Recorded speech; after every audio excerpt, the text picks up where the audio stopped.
Welcome to Season 3 of Girls' Night Out, a sci-fi romance in 5 episodes. I am Matthew Moore, the voice of FanBoy, or FanB. Episode 5 and the finale of Season 3 is up next.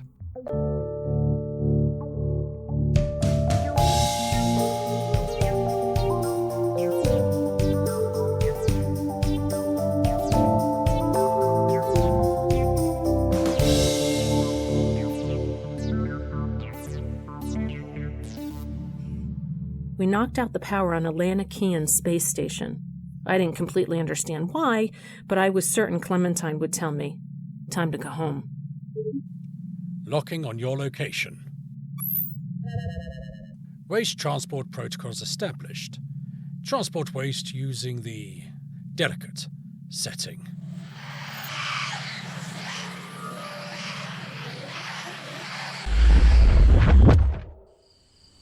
We arrived with a lurch in the backyard.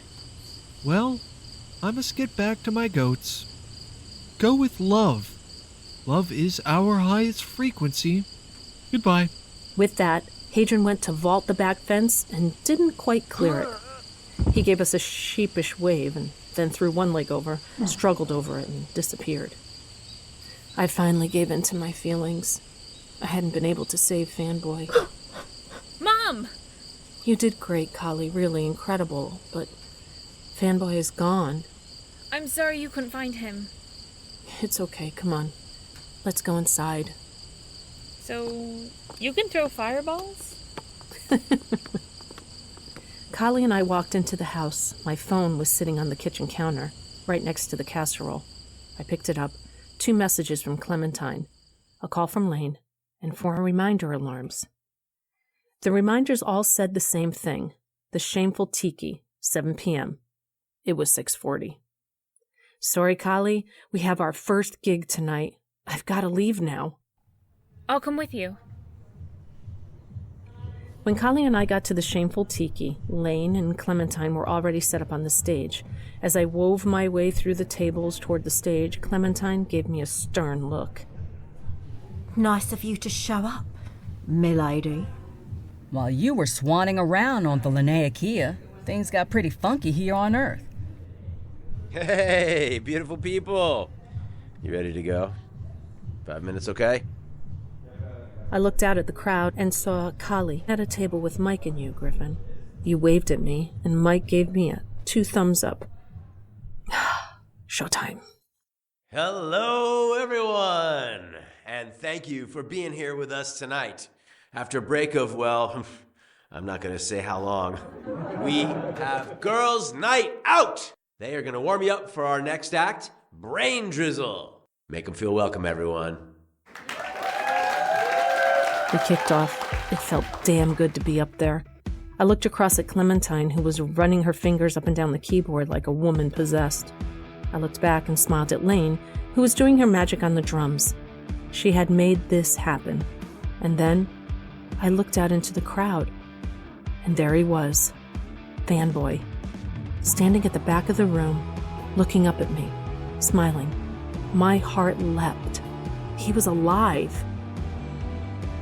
Kali noticed my gaze and looked over to see FanBoy standing against the wall. She caught his eye and beckoned him over. Kali grabbed Mike's arm and got him to stand up. FanBoy made his way over to their table, a look of polite interest on his face. Dad, this is Mom's friend, FanB. FanB, this is my father, Mike Rowland. And that's Griffin, my brother. Griffin, you were carrying 3 beers back to the table. You nodded and smiled. Mike put out his hand. FanBoy looked at Mike's extended hand, a bit puzzled. And then he took it. Mike did all the shaking. Nice to meet you. Callie tells me that you and Grace are an item. An item? Yeah, seeing each other. I just want you to know, there are no hard feelings from me. Grace deserves to be happy, right? How long have you two been seeing each other?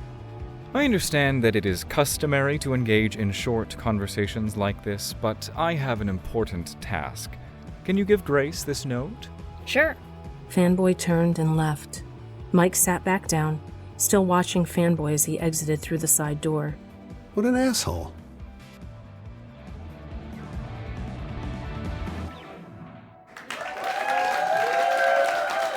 On drums is Laine, on keyboard is Clementine, and me, Gracie. We are Girls' Night Out, and we'll be here again next week.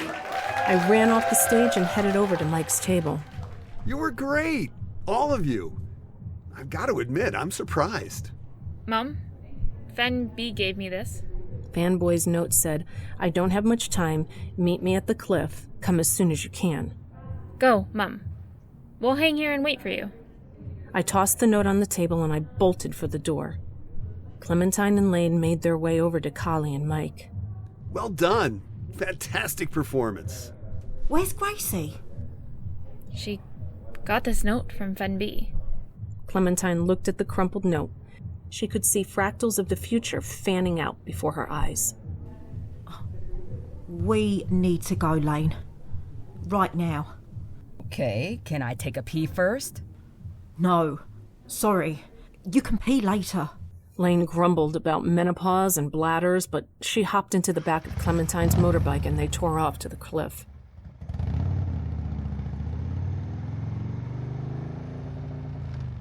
FanBoy's note had asked me to meet at our special place, the cliff. The cliff where the inception had taken place. The cliff where we had danced. It was a wintry night. Dark trees tossed around in the wind, and the moon was sharp as a scythe. When I got there, FanBoy was nowhere to be seen. I pulled my jacket closer and looked at the ocean below. FanBoy? This place is hard to find at night. There he was, stumbling through the bush. He looked into my eyes. What was that expression? Amusement? We hugged. FanBoy stood beside me and held me in his arms. You got out. How did you get out? The moon is beautiful tonight, Grace. Grace, since when do you call me... What are you doing? Let's get a little closer to the edge. Your little brain is trying to work it out. What's the matter with FanBoy? I've been wanting to get rid of FanB and his pet humans for quite a while. Then I realized the perfect decoy to trap you is FanB. Who are you? Good question. FanB's body is here, but his mind is still in sensory deprivation. Cognos, prepare to extract my consciousness on my command, and transfer FanB's consciousness into this body.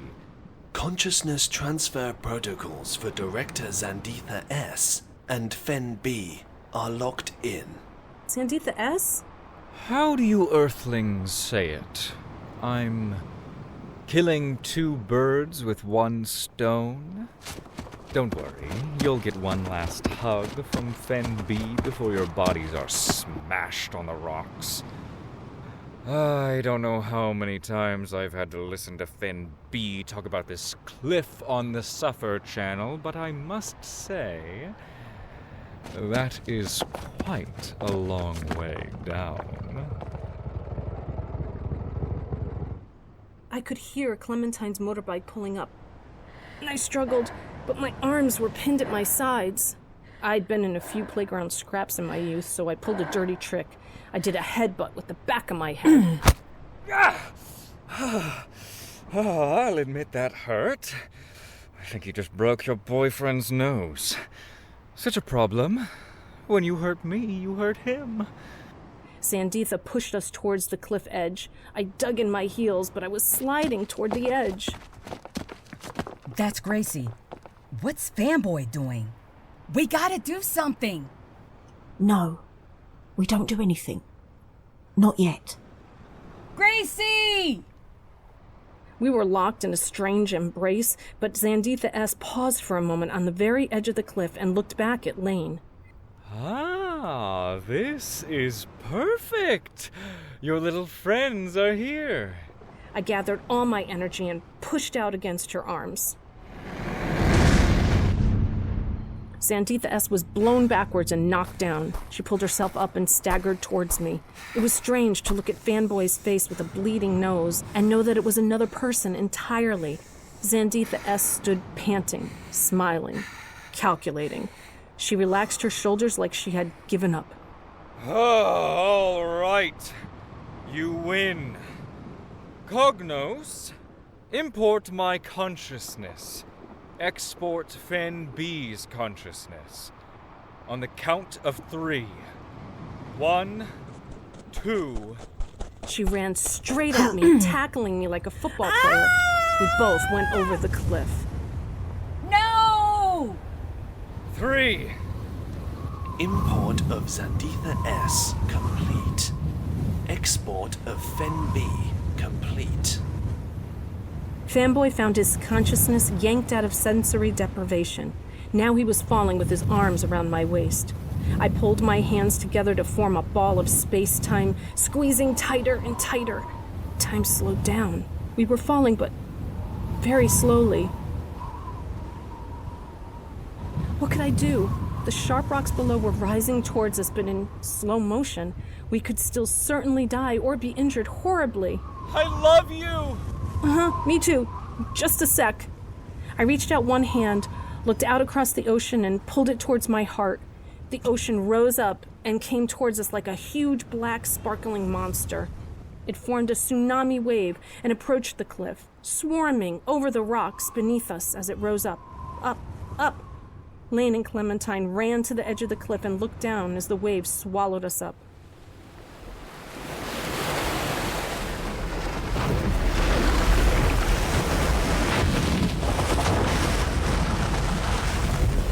We were inside the wave, tumbling over and over and pitching down. FanBoy lost his grip on me and disappeared in the churning water. Which way was up? I saw a distorted moon shining above me. I swam frantically for the surface. FanBoy! Laine, now you can help. Help FanBoy, he's drowning. The wave had subsided, but it was dark and the ocean was choppy. I looked around, but I couldn't see him. FanBoy! Laine had never called on the creatures from the sea. She wasn't even sure they would hear her, but she tried it now. A school of rock cod? Crabs scavenging on the beach? No. Then she found them. A raft of sea otters resting at sea. The otter colony was large, about 30, wrapped in long blades of kelp, so that the group wouldn't drift apart from the tide.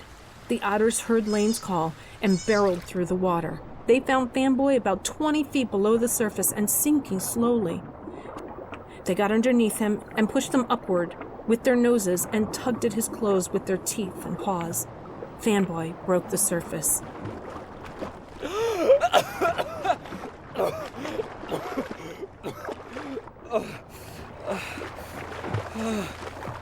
Hang on, I'm coming. I think my nose is broken. Sorry, that was me. Gracie, I'm floating. Clementine and Laine stood at the edge of the cliff watching FanBoy and I in the water.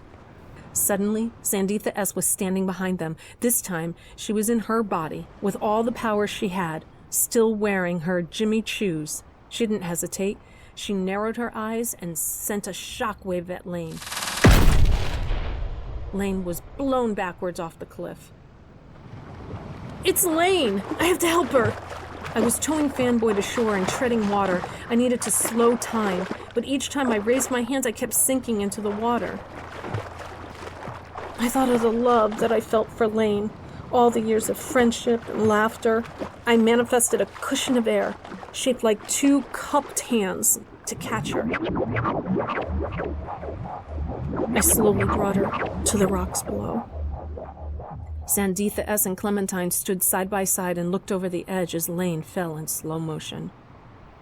Clementine calmly pulled something out of her back pocket. Oh, what is that? A little toy? A weapon?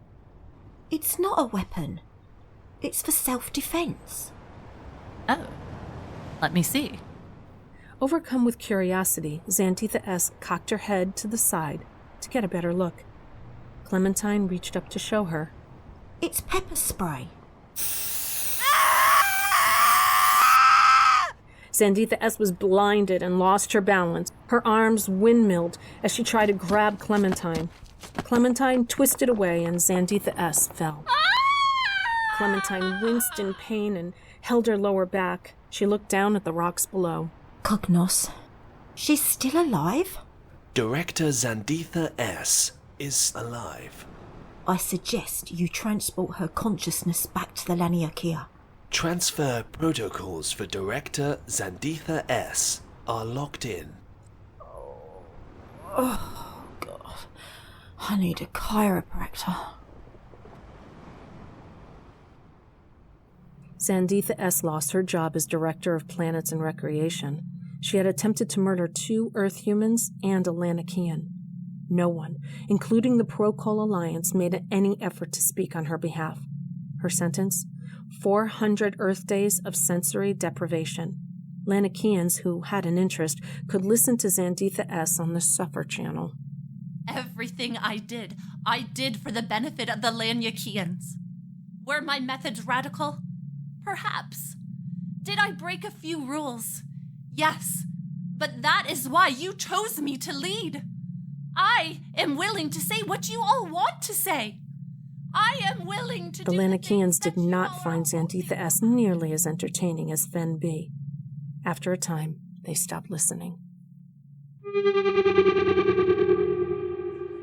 We had stopped the global attack of the nanodrones. No one on Earth understood what had happened, and we weren't going to tell them.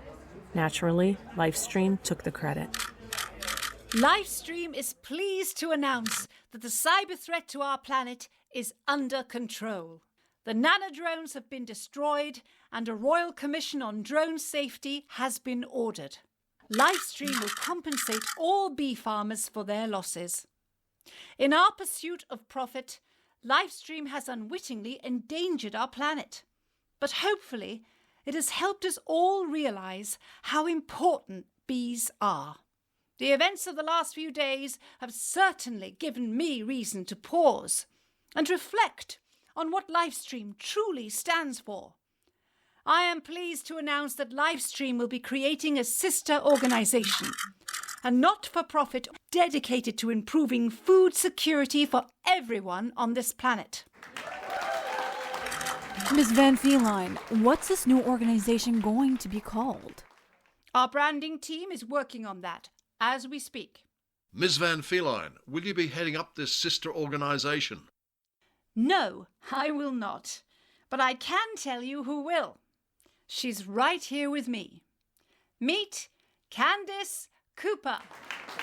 Miss Cooper, what are your plans for... Miss Cooper, how do you know Miss Van Feline?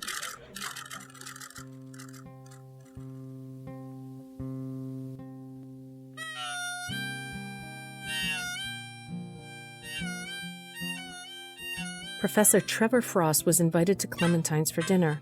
He brought Clementine a bouquet of irises and daffodils, her favorite.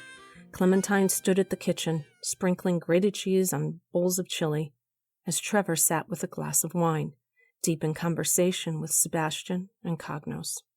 If you want to have a sense of humour, Cognos, I suggest you start with simple jokes. Knock-knock jokes are good. Knock-knock. Who's there? Cognos. Cognos who?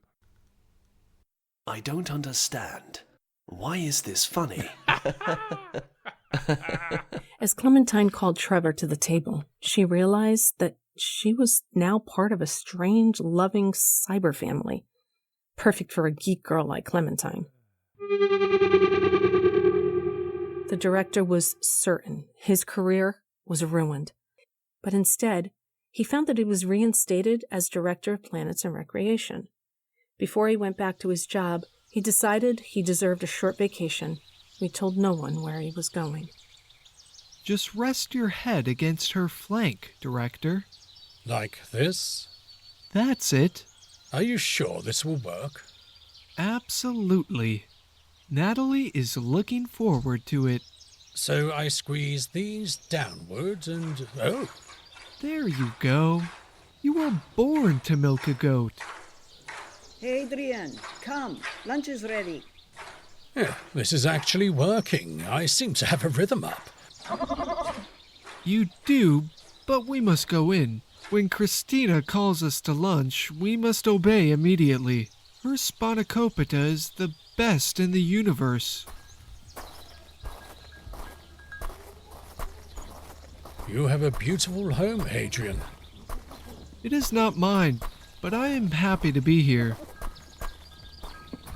Have you ever tried ouzo? FanBoy had told us that if we stuck together, we would know what to do, when to do it, and why. Instead, we ended up all over the place, separated and confused most of the time. But still, we did manage to save the bees, and the world, and of course, FanBoy. Well, the otters did that.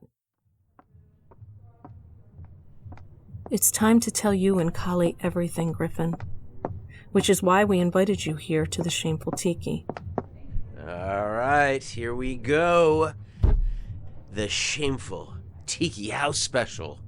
A truly cosmic drink. The Volcano Bowl. And 6 straws. Enjoy. Okay, Mom. We've got the weird drink. What's going on? Yeah, Gracie. What's going on? I'm just going to say this really quickly. Please just listen, and then we can answer questions. Is that okay? Yeah, okay. Firstly, FanBoy, FanB, is an alien. Not really, Gracie. Well, you live in space. Yes, but the Laniakea are from here. And we'll get to that in a second. The thing is, Griffin, you and Kali are my clones. This is a joke, right? Mom has superpowers, Griffin. Show him, Mom. Actually, I don't mean to brag, but we all have superpowers. Except FanBoy, who can't even swim. Or dance, if I'm being honest. I knew it! Mom, at the homestead, you just appeared. Exactly. I've just had a thought. If Carly and Griffin are Gracie's clones, and they were cloned after Gracie had the Inception, which they were, doesn't that mean... Kali and Griffin have superpowers? Oh, yes. About that.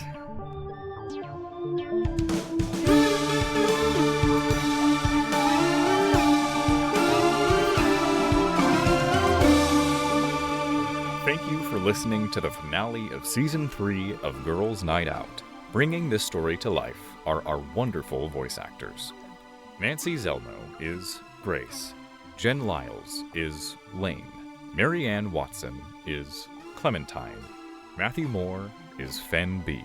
Kate Stewart is Callie. Christian P.K. Reeve is Cognos. Martin Lovell is the director. Sarah Zaversinuk is Zanditha S. Brock Kuberik is Hadrian. Dan Egan is Sebastian, Seb, and Griffin. Aidan Pickering is Trevor Frost. Wendy Page is Tasha Van Feline. Nevin Stoltz is Kieran O. Abigail Halen is Candace. Shay Dadock is The Alliance. Mithan M.K. is The Judge. Mika Vertanen is Hell's Hammer Security Guard. Chuck Galco is Security Guard and Mercenary 1. Rich Green is Mike and Joe Born with a Tooth. Cherie Price is Fearless Woman, MC, and Gillian. Greg Rogan is Paul. Kevin DeLockery is Lachlan. Liana Tang is Olivia. Joe Pavia is Lester. Viv Rains-Jones is Josie. Zach Snow is Kestrel Venn. Greg Flynn is Master of Ceremonies, Reporter, and Board Member. Greg Johnson is Mercenary 2. And unnamed roles that give the story real texture: Christina Molina, Ryan Wiley, Reese Spiegel, Kevin DeLockery, Nevin Stoltz, and Matthew Moore. Girls Night Out is written by Mary Labrie and produced by Time Warp Studios. Original music, We Are Alive, was written and produced by Dan Egan. Sound engineering and editing was done by Mary Labrie. Other music was Alice in Winter by Nuclear Conception, If It Ain't Rock and Roll by The Revolution, Take the Long Way Home cover by Sly Wagon, The Unexplained by Wicked Cinema. For behind-the-scenes stories and news about the Girls Night Out series, check out our website, timewarpstudios.com. That's the finale of Season 3. Thank you for joining us in this reality vector.